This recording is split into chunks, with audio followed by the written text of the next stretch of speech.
Mr. President, Dr. Subodh Kumar Sharma, Vice President, Madam Professor Sri Suman Lakhanpal, Secretary Dr. Vijay Kumar, and other office bearers and members of SERNRM, the officers of Eco Club and the members of Eco Club and President of Shivaji College and other invitees who joined in this webinar. It's a great pleasure for me to talk on biodiversity and public health in in this webinar organized by SERNRM in collaboration with Eco Club of Shivaji College.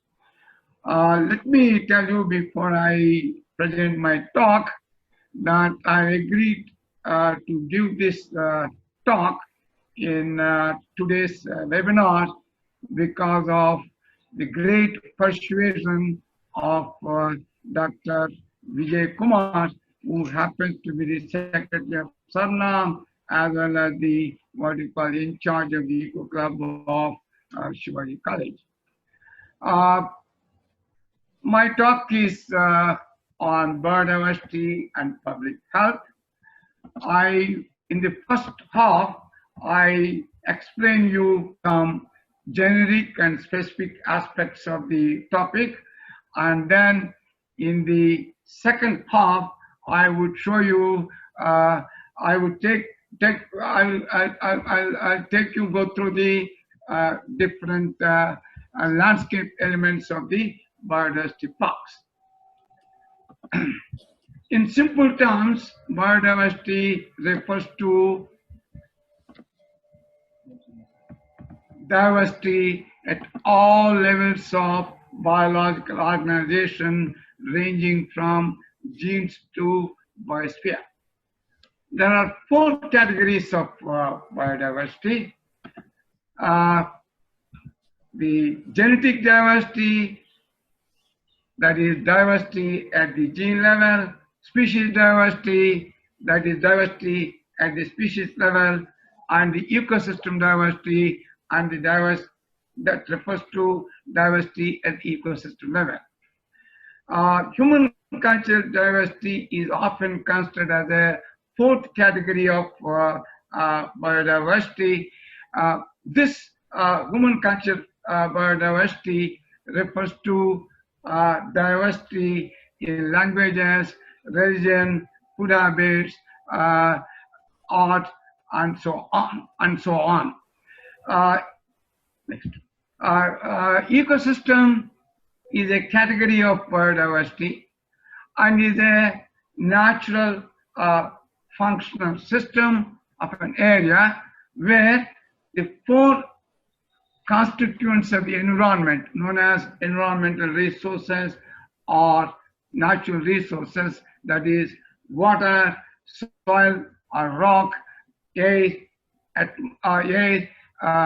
and living organisms, interact within and among themselves and generate goods and services, all of which contribute to human well-being. The goods and services generated by ecosystems are very diverse, and these different goods and services rendered by ecosystems are broadly classified into 4 categories. The flourishing services that include food, water, fiber, wood, fuel, and drugs. The life supporting services that include primary productivity, soil formation, and nutrient cycling. And the regulatory services that include what we call climate regulation, leading to weather patterns, flood and drought regulation, disease regulation, and water purification. The last category is cultural services that include aesthetics, spiritual, educational, and recreational values. All these contribute to human well-being. And biodiversity is critical to the ecosystem, what you call in terms of generation of these goods and services. For example, take our what you call novel coronavirus is a part of biodiversity, or what I say is a component of biodiversity, and it is a keystone species that regulates human population sizes. For what? To sustain what we call ecosystems. Now, what is the remedial measure for COVID-19 pandemic? The answer is again found from the biodiversity. The proteins from the novel coronavirus are dead, what you call novel coronavirus, or any other virus that can be used as a vaccine to what you call manage this COVID-19 pandemic.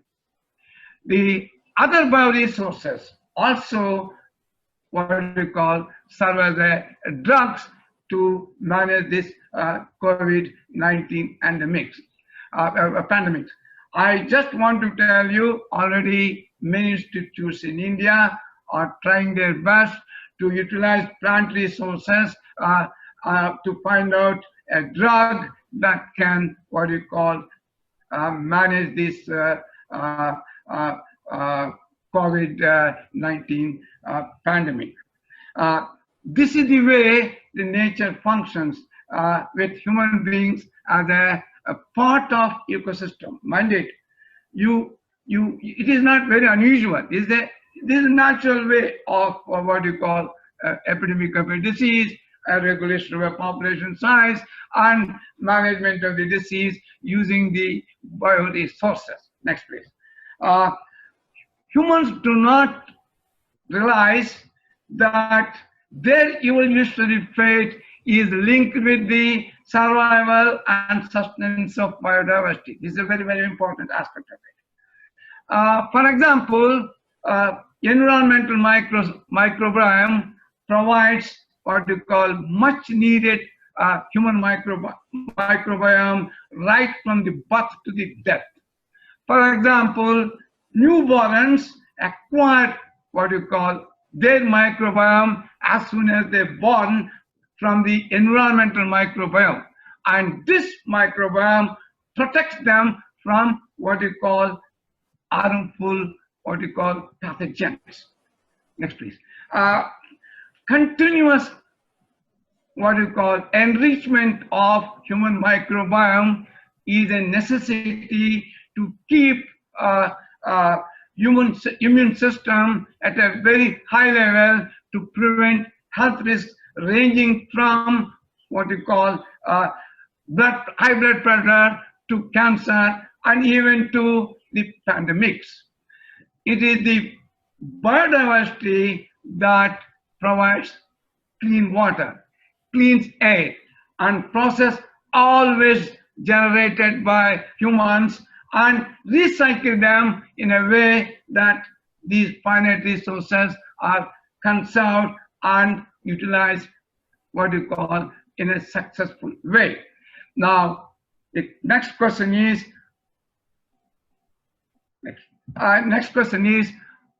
what humans are doing this marvelous gift of nature to the planet?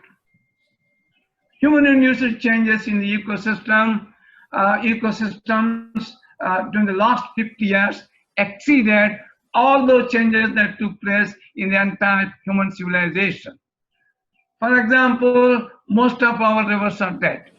The forests are degraded to such an extent that the trophic structure and the food web no longer can harbor what you call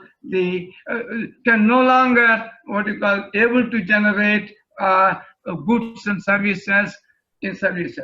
In terms of species, the forest ecosystems are highly depopulated. Most of the ecosystems are threatened with extinction. In fact, in urban centers, the entire natural heritage is wiped out. The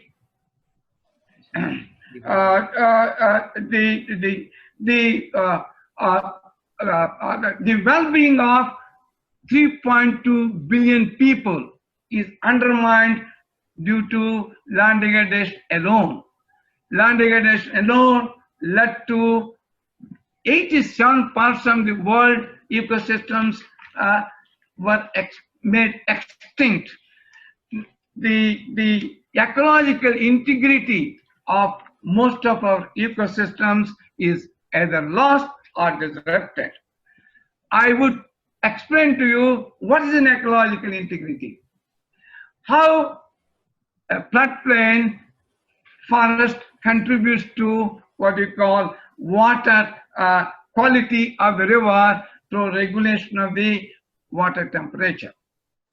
Let me tell you, floodplain forests influence the what you call water temperature, which in turn what you call influence the level of oxygen saturation in the water and what you call solubility of the nutrients in the water, both of which in fact influence the in-stream biological communities which are critical for what you call maintaining the water quality in the rivers. This ecological integrity is critical for maintenance of healthy river ecosystems. What is happening to these floodplains? Now, most of floodplains are considered as a wasteland by humans and are used for solid waste dumps and also what you call encroach and set up what you call a massive human settlements. This what you call degradation of floodplains led to what you call deterioration of river water quality, which in turn is adversely what you call impacting public health. What is happening to the trophic structure in our forest ecosystems? As a result of loss of links in the food web, many animal groups at each trophic level are either vanished or depleted in population or greatly altered the population structure, resulting in enhanced pest and pathogen loads. In the absence of abundant what you call native what you call hosts, the pathogens and pests are evolving through mutation and genetic recombination to adapt to the most abundant species, that is humans, living very close to the degraded forest ecosystems. Now, the movement of what you call pests and pathogens from wild to the humans as an alternative host is an evolutionary process and is what is known as zoonosis, and the what you call diseases resulting from this movement are known as zoonotic diseases. The transmission of pathogens across the species causing a disease is not new to science. In fact, according to UNEP, 60% of the infectious diseases in human beings are what you call zoonotic in nature. More than 75% of emergent infectious diseases are also what you call zoonotic in nature. Next, please. Livestock are the transmission bridges between the wildlife and human infection. Zoonotic diseases are the outcome of environmental degradation, ecological what you call disturbances or disruptions, forest degradation, human encroachment into forest, habitat conversion to agriculture and human settlements. I would give a few examples how genetic diseases have come into existence as a result of degradation of environment. And these examples have already been quoted by R. Kannan in Hindu, which of April 26, 2020. And all this is based upon the UNF report of 2016. For example, fast fragmentation in North America led to an increased risk of Lyme disease among humans. Nipah virus was linked to intensification of pig farming and fruit production in Malaysia. Next please. Japanese encephalitis has led to due to intensive irrigated rice production and pig farming in Southeast Asia. Ebola outbreak in Africa was due to fast losses resulting in closer contact between wildlife and human settlements. Rabies transmitted by empire bats to cattle and humans was linked to deforestation in South America. Emergence of bat-associated viruses was due to loss of bat habitats because of deforestation and agricultural expansion. Next please. The early human cases of SARS was associated with a civet cat either in the wild or live animal market, which are also known as a wet market.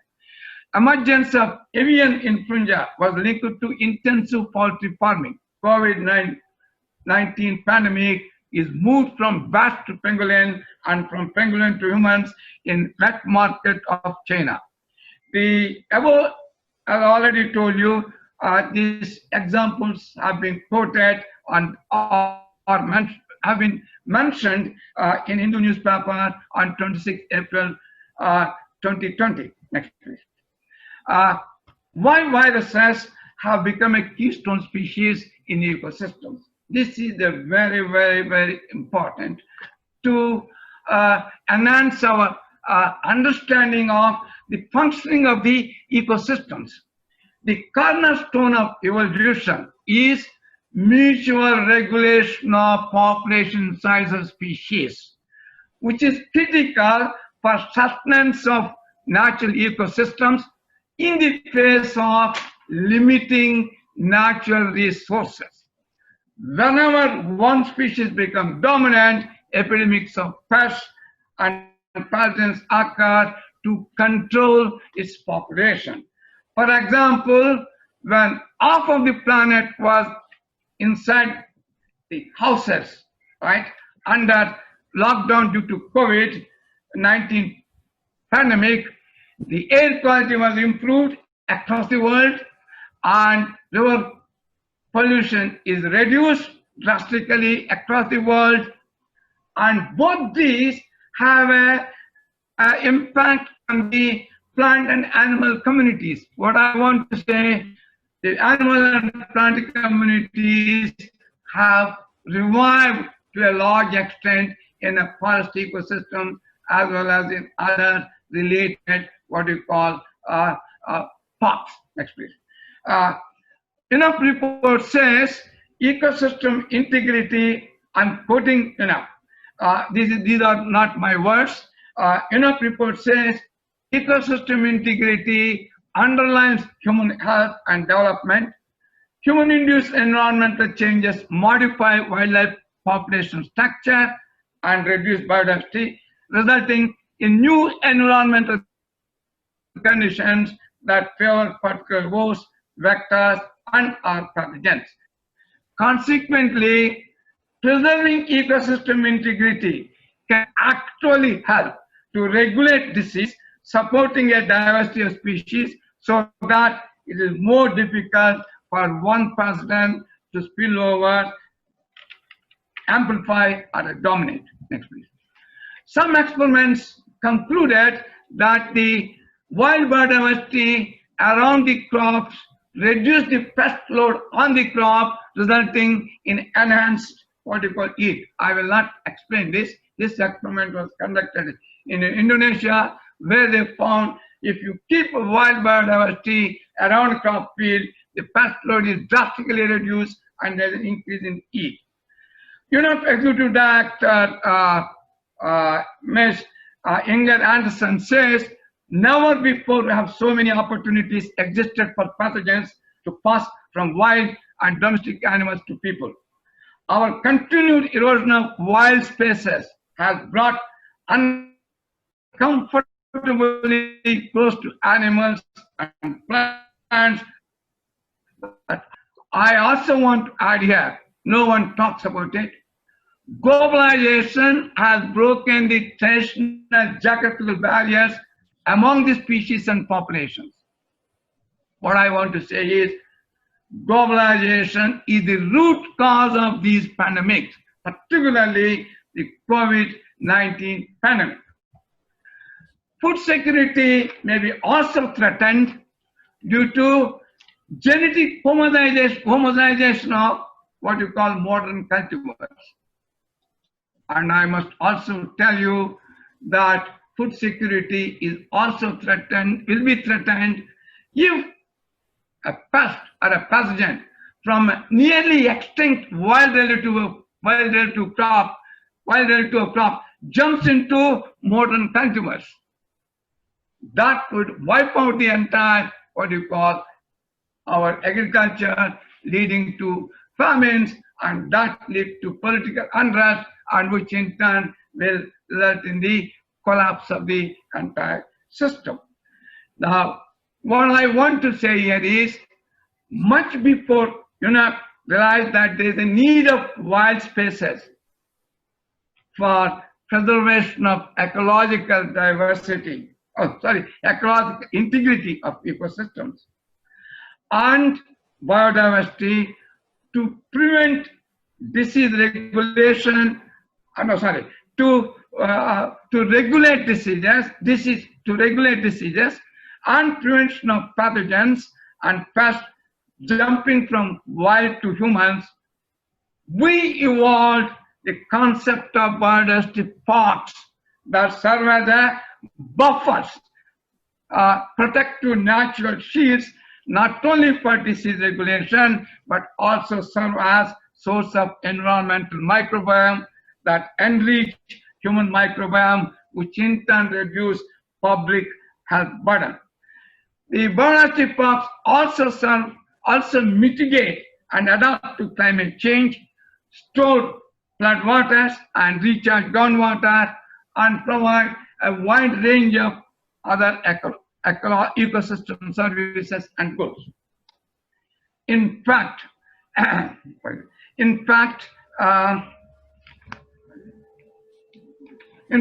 the concept of biodiversity parks should be integral part of WHO concept of One Health and enough call for strong global stewardship of nature and biodiversity to what you call manage pandemics like COVID-19. One Health is an approach to designing and implementing programs, policies, legislation, and research in which multiple sectors communicate and work together to achieve better public health outcomes. This is my first part of the lecture. Now I'm coming to my second part of the lecture, where for the first time in the world, we demonstrated that we can recreate the lost natural heritage through ecological restoration principles. And then in joint collaboration with Delhi Development Authority, we recreated the lost natural heritage of Delhi in 7 biodiversity parks, not 2, 7 biodiversity parks. I'll just make you to go through some of the landscape elements of 4 biodiversity parks, which we've established during the last 15 years. Now I'll just show you. This is, I'm not showing you before what was the degradation of this site. There was nothing here. This before we recreated these ecosystems. It was what you call a barren, salt affected soils, except bearing what you call harboring some salt bushes. Today, you have what you call 10 representative ecosystems of the river basin in this particular zone, including the wetlands. Next, please. These are some of the ecosystems that we have established, and today these past ecosystems are three-storied with a top canopy reaching to height of about 45 feet. Besides these past ecosystems, we have also a luxuriant grasslands that generate water and also provide habitat for a large number of grassland birds. Next, please. Now you can see we have created one wetland which receives thousands of migratory birds every year and becomes a praiseworthy habitat for what you call for migratory as well as resident birds. Next, please. This is one of the largest wetland which we created along the floodplains of the river Yamuna, and this 100-acre wetland stores 500 million gallons of flood water every year and what you call enhance the water table in the surrounding what you call human settlement. And also this wetland receives thousands of migratory birds. If you ask me what the biodiversity of the migratory birds, we have identified something like about 45 different species of migratory birds visit these wetlands. Next, please. And we have also, look at the trophic structure. We have three trophic levels, including what you call autotrophs, heterotrophs, and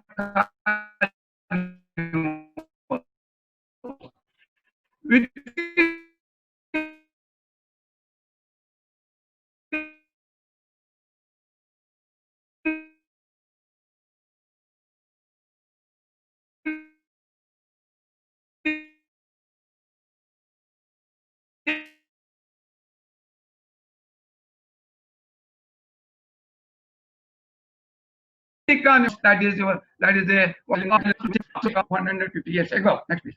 And these are some of the wild Shivaji cat, and you have a jungle cat, and we have an Indian hare also in our park. Next, please. Coming to the Aravalli Biodiversity Park, which spreads over an area of about 692 acres on the ridge located close to Vasant Vihar. It was 80% of the habitat is composed of monomine pits before we restored it, and such monomine pits have been now developed into different kinds of first ecosystems which are native to the entire Aravallis, not only to Delhi Aravallis. This is the tropical dry deciduous forest which has been developed within 10 years on a barren monomined what you call Aravalli hills. Next, please. And there are some more slides. And these are some of the birds which were seen about 100 years ago, but today you can frequently sight these birds in Aravalli Biodiversity Park. Now let me tell you, the avifauna in our biodiversity park exceeds more than 300 species. Before we what you call recreating this biodiversity park, we identified some 45 to 50 species of birds, and today you can sight some roughly more than 300 bird species in different biodiversity parks. Next, please. And before we started development of these past ecosystems, we found just 10 to 12 species of butterflies, but today we have 110 species of butterflies in different biodiversity parks. Next, please. And this is Tirupati Biodiversity Park, which is located very close to Asalabad Wildlife Sanctuary of Delhi. And if you want really see the scenic beauty, you must visit this Tirupati Biodiversity Park, where we have developed different Aravalli fast ecosystems, and you can see how the valley looks like it. Next, please. And then our biodiversity parks have become a hub for promoting environmental education as well as nature education, nature conservation education among students of schools, colleges, universities, and trainees of professional courses. And this is one, we have an amphitheater where our nature education officers would interact regularly with the visitors as well as the students. Next, please. And this is a dead Nilas lake, and as a result of court order, the Delhi Development Authority brought it back to its, in collaboration with our center, brought back to its pristine glory. This is a restored Nilas lake, which was dead about 5 years ago. I just want to show you how we have restored. This lake used to receive a raw sewage from the neighboring colonies. We thought how to treat this raw sewage and make it a clean water using a very simple constructed wetland system. We, within 24 hours, with a zero energy, we, made 100 ml raw sewage into a clean water that has same quality as that of a tap water or a river water. I will just show you a 30-second video clip to see how a sewage water in less than 24 hours with zero energy is converted into a river water or a tap water, please. See, you can see there is the raw sewage passing through the drain, stone drain. There is a stone drain. It enters into our first oxidation pond. This is our second oxidation pond, and this is our physical filter tanks. You can see at the bottom riverbeds and riverbed pebbles and stones, and this is our constructed wetland system with 25 aquatic plants, and you can see the quality of water that comes out from the, you can see the quality of the water that comes out from the wetland. Now, this water is now used for restoration of that Nilas lake. You can see the quality of the water. And today, the NGT has suggested to the entire country that this constructed wetland system should be used as an alternative technology for treatment of sewage as well as the industrial effluent. You can see this is a restored lake with a full of migratory birds and fishes and other aquatic avifauna.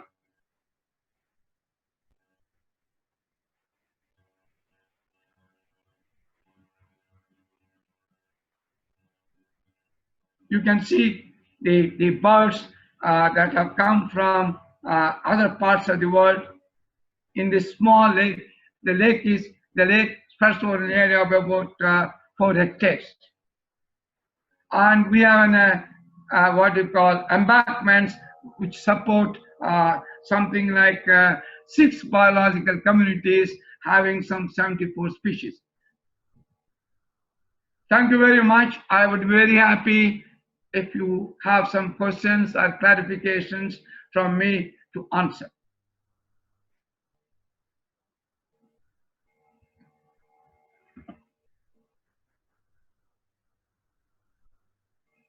Thank you, sir, for your enlightening talk. Now I would like to put up a question that has been forwarded by Dr. Aparna Notial. She's from Deshbandhu College of University of Delhi. So the question is, how can we bring balance in nature, along with the control of this deadly virus, once lockdown is over, as already it's been seen that due to lockdown, the air quality has been removed. But seeing this scenario, what kind of strategies should be undertaken that nature as well as general public be at peace and harmony? It's a very difficult question, but I would like to answer it that the humans should realize that the natural resources are finite and their population should be regulated. If they are not regulated, the nature would regulate it and brings a balanced state in a way that humans live in harmony with nature.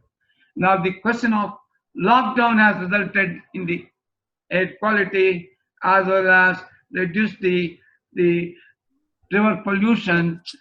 We need to see that to what extent our development should what you call should go and where we should stop. There is a everything there's a limit, and the moment that limit that everything there's a threshold. If you cross the threshold, the system what you call will not what you call able to sustain.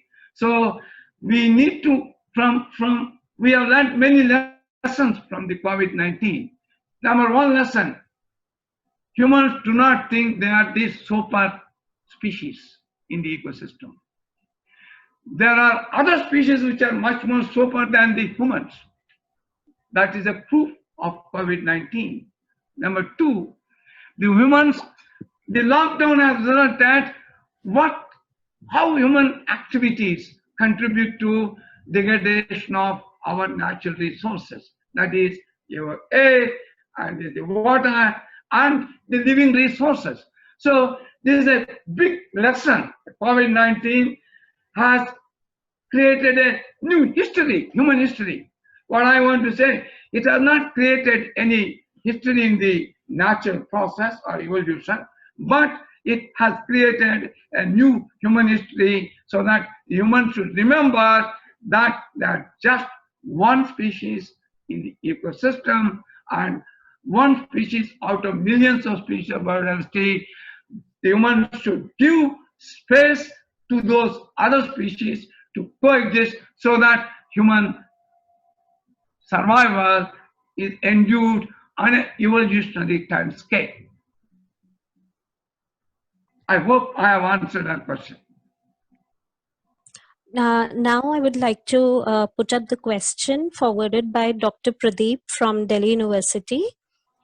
He says, in reference to the biodiversity, what are the causes of extinction of any species, any specific species, and is there any prediction on the extinction of humans in near future due to ecological imbalances? Now let me also tell you, I have not touched the mass extinction theory. The background extinction rate is one species for every 10,000 species for 100 years, a century. But the rate of extinction has gone up now, two species for what you call 10,000 species for 100 years. Now let me tell you, look at some of our Delhi species.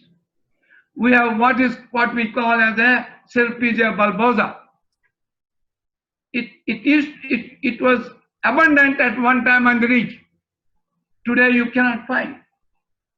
Similarly, Tylophora asthmatica is a wild species in the ridge as well as along the what you call floodplains. But today you cannot find that species. Now, like this, many species. I must tell you, the IUCN data suggests more than 93% of global species are threatened with extinction. the number of species is increasing, the number of species that are becoming extinct. Most of these extinctions are due to anthropogenically mediated activities. Now the question is whether human species will become extinct. If the entire biodiversity vanishes, humans will not able to survive on this planet. Humans also will become extinct.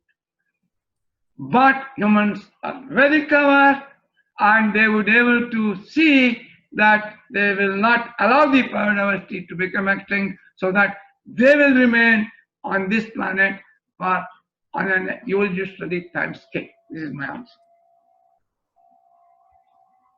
Thank you, sir. Next question is by Mr. Kaushik Nagdev from Central University of Rajasthan. He asks if any precautions are to be taken with live animals or animal products in context of COVID-19.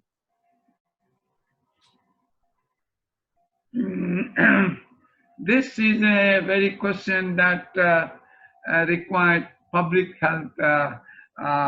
I will not able to give a straight answer to this question, but when you handle the what you call animals for scientific experimentation, you have to be cautious and see those what you call pathogens that are present in the animals should not jump into human beings. And generally, one has to take a precaution, and I think there are safety guidelines and some containment procedures. We need to adopt those procedures. And with the COVID, what I understand from UNEP expert that in one area, one patient has infected 341 persons in 24 hours contact. So this indicates how contagious COVID-19 we need to look at.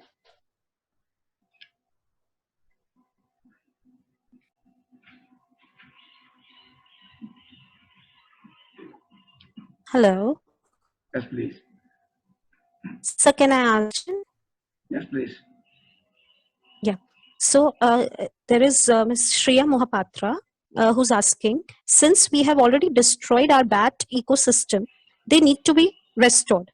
And many viruses have come from the bats. So it has become very important for us to conserve their biodiversity. So my question is there any such biodiversity that is concerned with bats? I must tell you that I was in Kerala. There is a what you call Malabar Botany Garden. They have preserved a large plot, essentially essentially regarded as a what you call conservatory of bats. So we have such what you call conservatories, and if we have such conservatories, probably the pathogens from bats move to the human beings.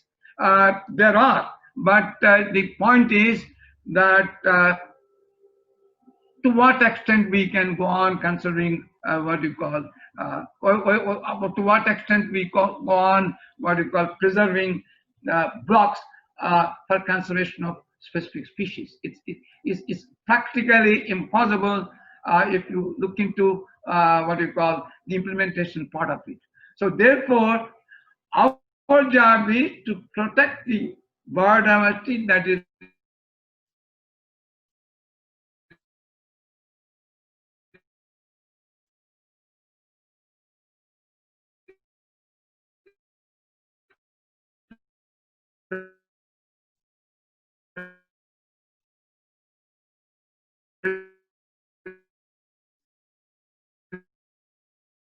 then we have what you call national park. You have just only lantana.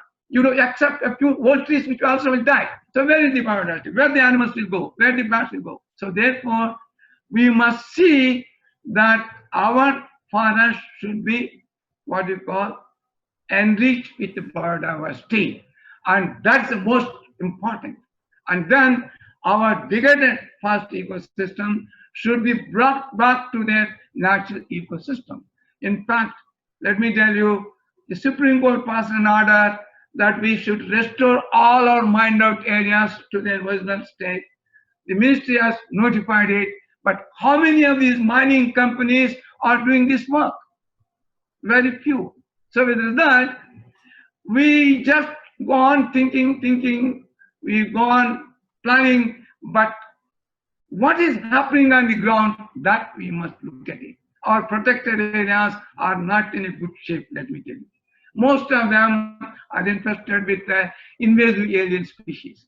And many times, they will move into the crop fields. Why? There are no grasslands. There are forest grasses, and there are no forest grasses, all invaded by exotic invasive alien species.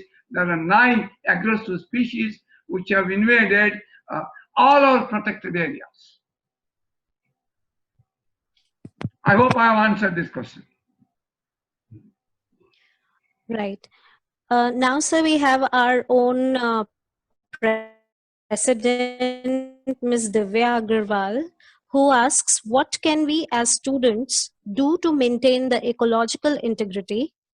What is the basic step to put our will to protect the... It's a very policy question. I think the students have a major role to play in what you call maintaining the ecological integrity. And you look at our river ecosystems, where is our ecological integrity? You don't have a floodplain forest which regulate the temperature, a typical example which I have given you. So the students should come forward and ensure that the degraded ecosystem should be brought back into what you call their natural state. Number one. Number two, the students also have a major role to tell the government to take a right policy decisions and a proper planning in the what you call in sustaining our natural ecosystems so that they continue to provide all the goods and services which are needed for the well-being. For example, I will not tell you, in many states, 500-year-old trees are being cut in the name of developmental activity. Many NGOs go to the high courts. And in this process, the students should protest that not to cut the trees which are 500-year-old. And somebody suggests to them, transplant it. I can't transplant a 500-year-old tree. It's meaningless. It's a mere waste of taxpayers' money. So we need to form groups, which we call them as environmental activists often. And these environmental activists should try to tell the government that we need to, what you call, sustain our ecosystems in a way they would able to sustain us in turn and prevent these epidemics like COVID-19.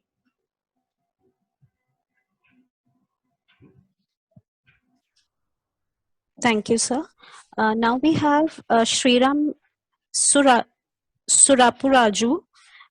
He is asking, please advise if it can be estimated how much percentage of area is necessary for the biodiversity parks to maintain the apt balance in humans and natural ecosystem. Now this depends on, you can develop a biodiversity park in 50 acres plot. You can develop biodiversity park in small patches, but they all must be integrated. Now the question is how to balance the what you call the human populations and the natural ecosystem. Biodiversity parks size would be very large, should be just in the same way as that of a national park, but we don't have such land in urban landscapes. What is most important is we need to develop these biodiversity parks as a buffers across the city landscape or across the urban landscape. That would actually help to sustain or to maintain the balance between what you call the human population and the biodiversity. I would like to tell you, if you want to mitigate air pollution, you need large patches of biodiversity scattered over the urban landscape in such a way that these biodiversity patches would filter every unit of air that comes from it. Then you will never feel that there is air pollution.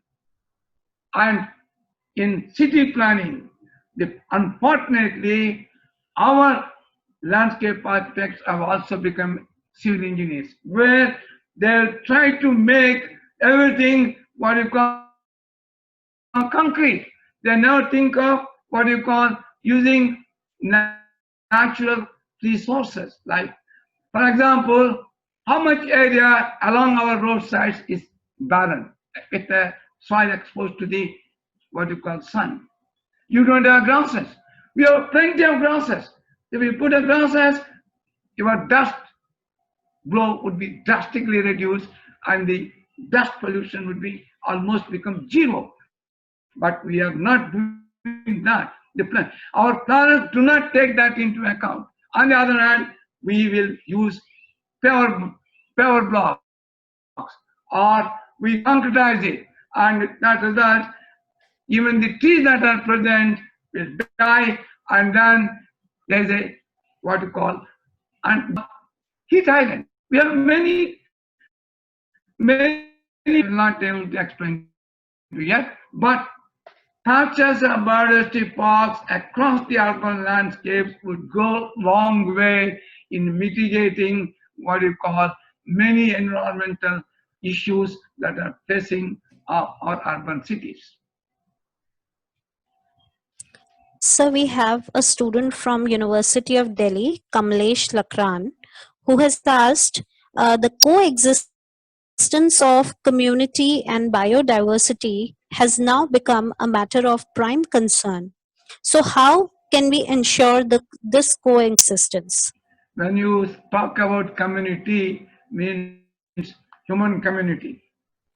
See, let me tell you, the coexistence is evident in what you call most of the urban landscapes, where you have what you call a biodiversity or a forest, a woodlands or arboreta, whatever. But when you go to the rural landscapes, the coexistence is not taking place.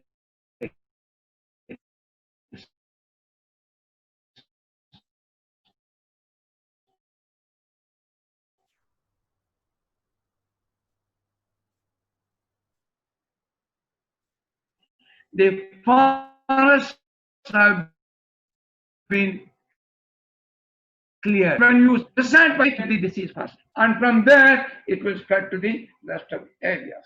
And this has been demonstrated. I read a paper in Science long ago where in Africa a group of American scientists conducted an experiment how viral diseases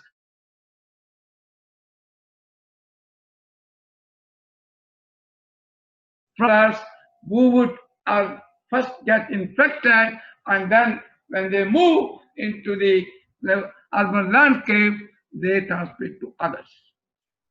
These are very interesting questions, but I cannot provide the precise answers because it requires a lot of what you call more detailed studies. All right. So can I take up another question with you? Oh, yes. All right.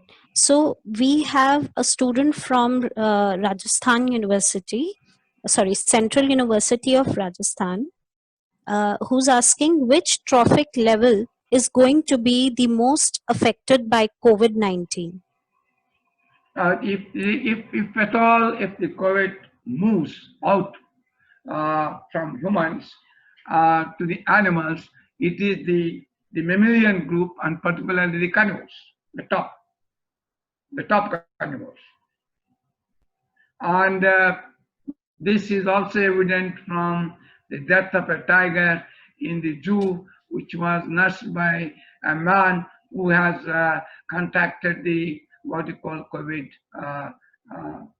this novel coronavirus. So it is the higher trophic level, which is already on the verge of extinction. The question is, are there adequate animals to get this virus transmitted to the higher trophic level? We don't have, because they're all, and you can count with the fingers most of the animals at the higher trophic level. And it is essentially the carnivores that belong to mammalian group probably are going to be affected. If the virus moves from the humans to the animals. And for that, I think the virus has to undergo mutation. And that mutation may take place because the mutation and recombination takes place very rapidly in the virus, being a small genome, and that too depends upon the host genome for its replication. The chances are very high. They are being continuously evolved, but they are kept in a balanced state, and they become epidemic only when the population sizes are not regulated. All right. So there is Sudeshna Biswas with us. She's asking, Sir, we had since 1987 been talking about sustainable development that had also an agenda to fulfill man's need in the future generations. Here also, prime focus was on mankind, and it is a very talked about concept in development. Sir, I want to ask evolution of environment and biodiversity. If at all that concept can contribute to save the environment and ecosystem. Now, let me tell you, most of you might have read the definition of sustainable development from the international conventions. I'm not below of that. They're all theoretical definitions. If you ask me, what is the practical definition? Where I get this definition? Practical definition of a sustainable development is long-term maintenance of ecosystem health. What do you mean by ecosystem health? Balancing. That means, what is balancing? There are 4 components of the ecosystem. There are also 4 components of the environment. They are also called environmental resources, or what you call or natural resources. These 4 components continue to interact and generate what you call your goods and services to the benefit of mankind. The moment if you exploit any one of these what you call resources or components beyond its sustainability, your ecosystem is degraded, is no more longer in a healthy condition. You will no longer be able to generate the goods and services that you provide. Why we are using reverse osmosis 10 times to drink the water? Why we are using bottled up water? Why we are not taking the river water? Why? My river water is polluted. We can't drink. Why it is polluted? All the natural ecological processes that are needed are completely absent. If you go to my in-stream, if you look at the downstream of River Yamuna, all my in-stream biological communities are dead. If such biological communities are dead, how do you expect cleaning of the river? So therefore, what I would what I would explain to you is ecosystem sustainable development means long-term maintenance of ecosystem health. That is continued interaction among the four complex ecosystem in a way that it continues to generate goods and services needed for human beings. And that is the sustainable stage in the Millennium Sustainable Development Goals, but not being implemented. So therefore, the role of student is to tell the policymakers in a strong words or in protest so that they will understand how to make what you call sustainable development goals practical in a way that the ecosystems would what you call maintain their health and at the same time provide the needs of the human beings. Thank you, sir. Next question is by Bhavna. She's asking, is it possible to use the water purifying strategy using aquatic plants as mentioned by Babu sir to maintain the rivers like Ganga and Yamuna, as they have long river beds, and also in this lockdown we have seen the control on human activities that can reduce the pollutants in the rivers. Can this lockdown near rivers can be applied in future to maintain the rivers? I must tell you, this is a very interesting question. She has a foresight. The NGT has already asked Central Pollution Control Board to develop biodiversity parks along the floodplains of all the rivers in the country, including River Ganga. The guidelines are ready, and very soon the NGT will declare it essential to develop these biodiversity parks. In other words, enrich the. You have different kinds of biodiversity in the river system. River system is a complex system, and all this can be brought back to its natural state if you can develop the biodiversity park along the floodplains. And I agree with you, there are many plants, natural what you call benthic organisms, which clean everything, which will be just like your clean water. If you bring back the self-purification system of the rivers, you don't need all these what you call purifiers. I would agree with you, and very soon the NGT will come out that the biodiversity parks should be established all along the floodplains of the major rivers of India, including River Ganga. The document, the guidelines are ready, and I prepared those guidelines, and those guidelines would be submitted to the NGT for its approval and order. That is very reassuring, sir. Now, taking up the next question, it is about the degradation of forest, which is a root cause of zoonotic diseases. Then, what about permission given by NBWL for coal mining in Dihing Patkai?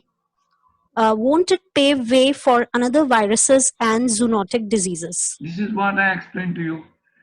I have told you that we are destroying our forest in such a way that the links in what you call food web are lost.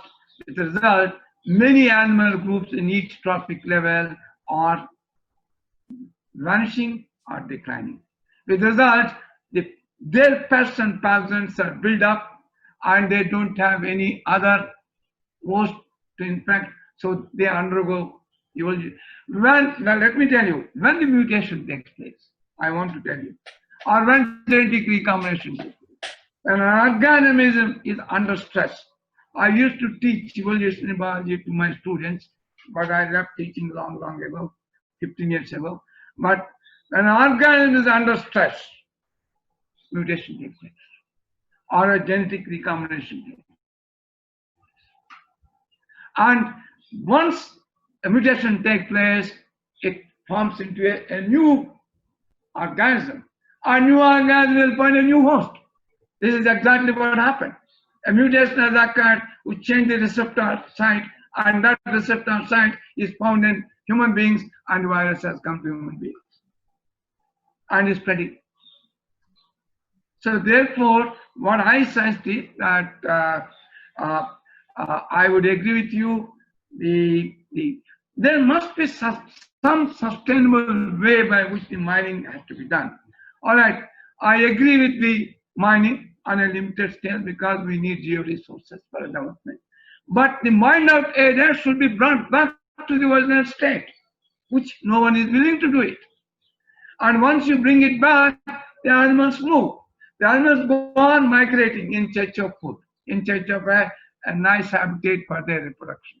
So therefore, if once you recreate this, for example, take our biodiversity parks. We created the plant communities. We improved the habitat. The animals, all animal groups have come on their own. We have not introduced a single insect or a single butterfly. They all come.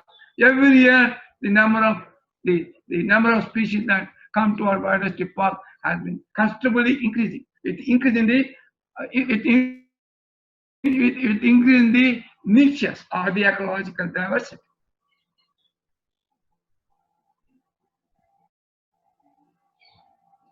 Thank you, sir. Now there is another question from the northeastern part of the country. So it's Divya Agarwal, our president again, who's asking that what is your take on the Italian hydroelectric project set up in Arunachal Pradesh? Since 1,150 hectares of forest land is submerging in Dibang Valley, which is one of the mega biodiversity hotspots of the world. I must tell you about these hydro power projects. I must tell you that we have suggested at a number of times that instead of having these mega projects, we have a small micro hydropower plants, or what you call mini hydropower plants. You can have many such mini hydropower plants and then generate what you call fairly large quantity of electricity. But the corporate world want more profits, want more what you call money. In other words, they're more greedy in what you call in harnessing the natural resources. And with result, to minimize the cost and to gain more profits, they will have a massive hydropower plant destroying what you call thousands of hectares of pristine forest, and that too in Arunachal Pradesh. This is a wrong policy. I do not agree. On the other hand, we need electricity, but mini hydel projects, what they are known as mini hydel projects. In fact, you have a small turbine, even a small village can be self-sufficient in power generation. So we have modern technologies, and then we utilize these technologies to generate our electricity, to meet our electricity needs.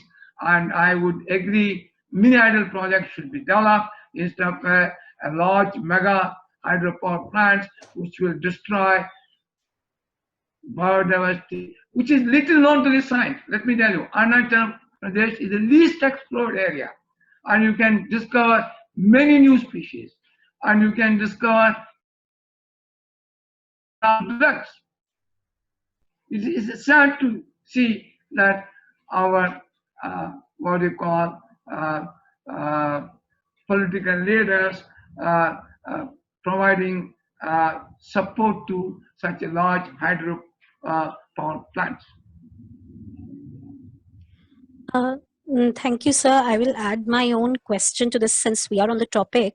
So, we are talking about the northeast part of the country, which is rich in natural resources. So, can we compare the problems that are being faced by Brahmaputra River right now to the problems that we face with respect to Yamuna? And secondly, since you talked about the wetland development, so wetlands are a theme in Assam. So in Assam, there are lots of wetland. Yes. So, but there, maintaining a wetland is really easy because they have a lot of rain and everything. So, what are the challenges as per if we compare the northeastern part of the country with Delhi, especially? Northeastern part, the nature itself will take care. But in Delhi, the systems are degraded to such an extent, you start afresh. Everything. Then all the ecosystems vanish. When particular part. There are no wetland. The wetland is silted. You have seen the Yamuna Biodiversity Park wetlands. They're all desilted wetlands. We desilted and we made them functional. Like that, you have hundreds of wetlands. For example, recently I was in the Haidapur wetlands. This is the upstream of Ganga reservoir at Vishnu. It has 1,221 hectares of wetlands, which includes marshes, swamps, lakes, grasslands, and so on. Now, such wetlands are highly silted and being converted into agriculture. Now, let me tell you Hastinapur.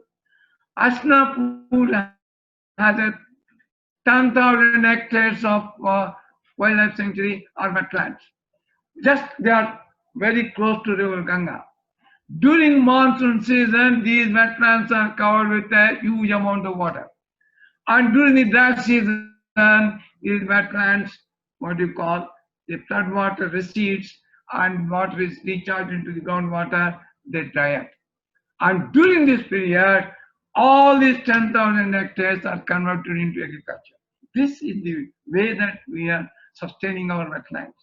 We must preserve those wetlands to perform all the ecological process leading to the goods and services that human beings. So I would say that we need different strategies uh, when you compare northeast with the what you call the floodplain of the rivers in the Gangetic plains. Okay. Thank you, sir.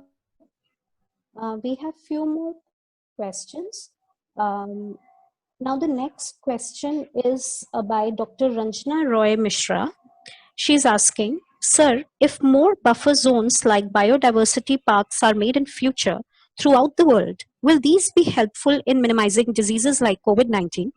Also, Sir, how long will it take to control COVID if the vaccine is made in near future? We have fear of second wave of infection also. So what is your view on this? Say number one, already the World Bank is thinking of using biodiversity parks for urban resilience. Now let me tell you, biodiversity parks will not only serve as a what you call buffers for mitigating air pollution, even mitigation and adaptation to climate change. What I want to say, biodiversity parks can serve as an urban environmental sustainability and resilience. Now the question comes is, how long vaccine takes place. Now let me tell you, it will take time because human trials have to be carried out. And the vaccine will not have any side effect that the protein that they are trying with other viruses proteins, which are nothing but antigens which introduce antibodies, which will develop antibodies. And they are trying different antigens to see which antigen is powerful to produce an antibodies that protect that what you call uh, uh, prevent the virus functioning in the system.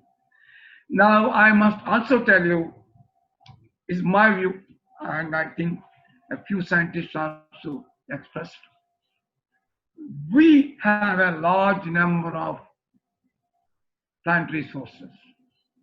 And these plant resources, each plant has thousands of chemicals.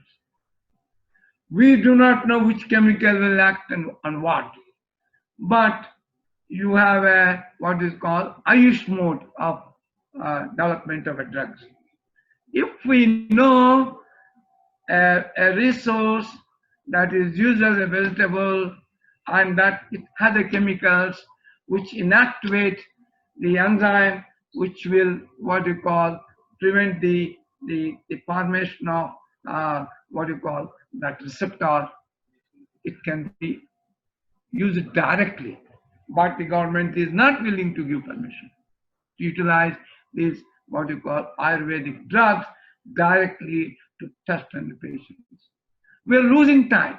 I think I know a couple of plants which I suggested to somebody, and somebody is working on it, and somebody using a computational biology, and they also found out how powerful these are. But they are trying their best to convince the public, the government, try these Ayurvedic drugs on the COVID patients, see their responses, but the government is not giving a permission. So it will take time, but very soon we will be able to what you call bring a vaccine or a drug that will manage the COVID infections.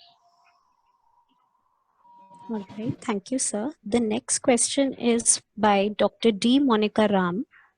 She's asking, sir, do you think coronavirus has really forced humans as dominant species to unlearn and learn how nature actually functions?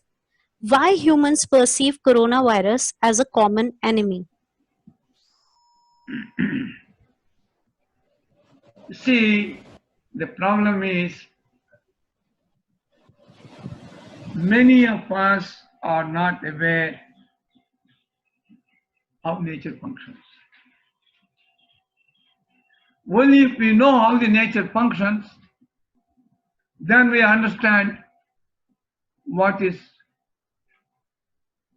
COVID, how COVID has become so powerful, which what you call kept off the planet inside their homes, and what you call change the entire human history. Let me tell you, this even the great political leaders across the world have realized that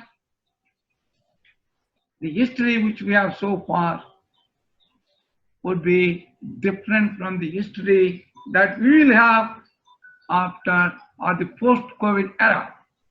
That indicates the humans have realized and they are not simply the dominant species, but there are other species that will bring the dominance of the humans to the ground, to the balanced level. These are my answer.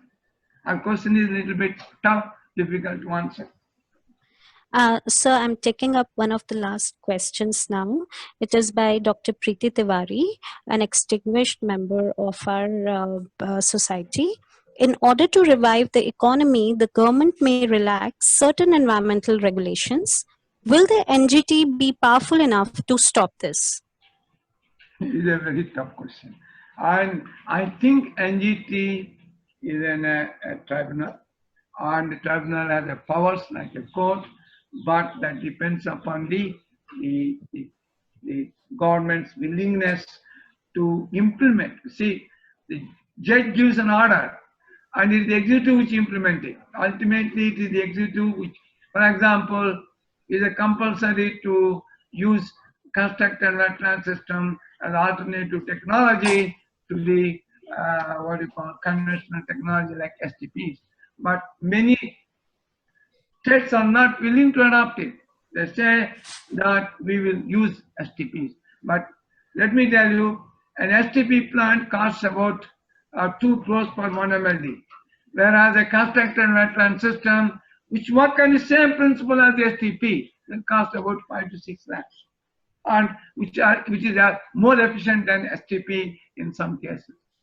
So it is a very difficult question to say, but there must be a clear understanding between the judiciary and executive to ensure to address our environmental issues in a way that the human beings should be live in harmony with nature. That's all I want to say here.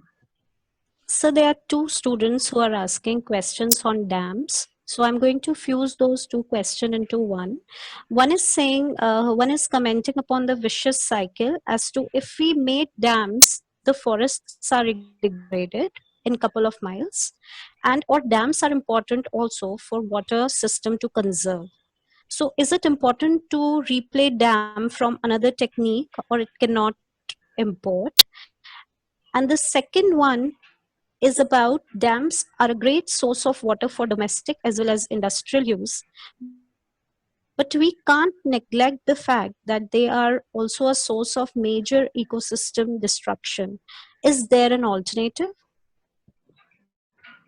I must tell you, the alternative is the courts have come out, minimum ecological flow must be maintained. At present, the upper riparian states are damming up every drop of water, and the downstream of these dams are the rivers are dead, virtually dead, just like our river Yamuna. Below Athanikund Dam, it is dead, and virtually what we have is the sewage that comes from the different storm drains that enters into the river. So the minimum ecological flows have been already decided, and now the NGT has ordered what is that minimum ecological flow that makes the aquatic life sustainable and keep the river clean, so that and what would be available in the downstream. Now that is a big issue, and now the CPCB is planning to undertake such studies. I think many of the students can form a part of such studies and decide what is the minimum ecological flow that is needed. One general concept is, according to United States, whatever that water that you extracted, you return it back to this after purification. And according to another school is at least the real flow of stream water must be the minimum ecological flow. That is, the flow of water in the stream during this what you call non-rainy season should be allowed to pass in the entire stretch of the river. But that is not happening. So what I want to say is, even if you dam the reservoir, you can't retain the entire water and keep the river dead. When the river is dead, the downstream communities are affected. Why there is a fight between China, India, and Brahmaputra? Brahmaputra is diverting the entire water to their desert, Gobi Desert. And then Brahmaputra would become dead. See how many states would be impacted. And you see what will happen to the, what you call, the marine ecosystems. The marine ecosystem, if Brahmaputra is diverted, If Ganga water does not enter into, what will happen to your Sundarbans? One major landform disappears. Do you agree? For the disappearance of the landform. These are major ecological consequences. What you do somewhere, it will be impacting somewhere else. So we must take all these into account in a way that we will have a sustainable, what you call, management of ecosystems, and human beings will live over a, what you call, uh, uh, on an evolutionary time scale, and as well as the ecosystem would also would sustain in a way that they continue to provide goods and services to the community. All right, sir. I'm taking up the last question of the session today. It has come all the way, all across from Maharashtra, city Satara. So this is a student, Rohini Singh Shinde from Yashwantrao Chavan Institute of Science in Satara. She's asking, how is the zero energy waste water treatment technique being used by the government? How can I, as a responsible citizen, be able to utilize this technique in my city, Satara, Maharashtra? It is very easy. I must tell you that we have developed a guidelines on this constructed wetland system, and I think if you go to the website of CPCB, they would there will be some information. And in case if the student wants to utilize it, she can write to us. We will tell you, we will provide the necessary information in no time by email. We would be very glad to help the students in providing what is that geoenergy constructed wetland system and how it can be designed. Thank you so much, sir, for this amazing session of question answer round. I think it was amazing, and all students have been answered, and the queries from the faculty members has also been answered. So, sir's charisma has attracted faculty and scientific community from all over the world.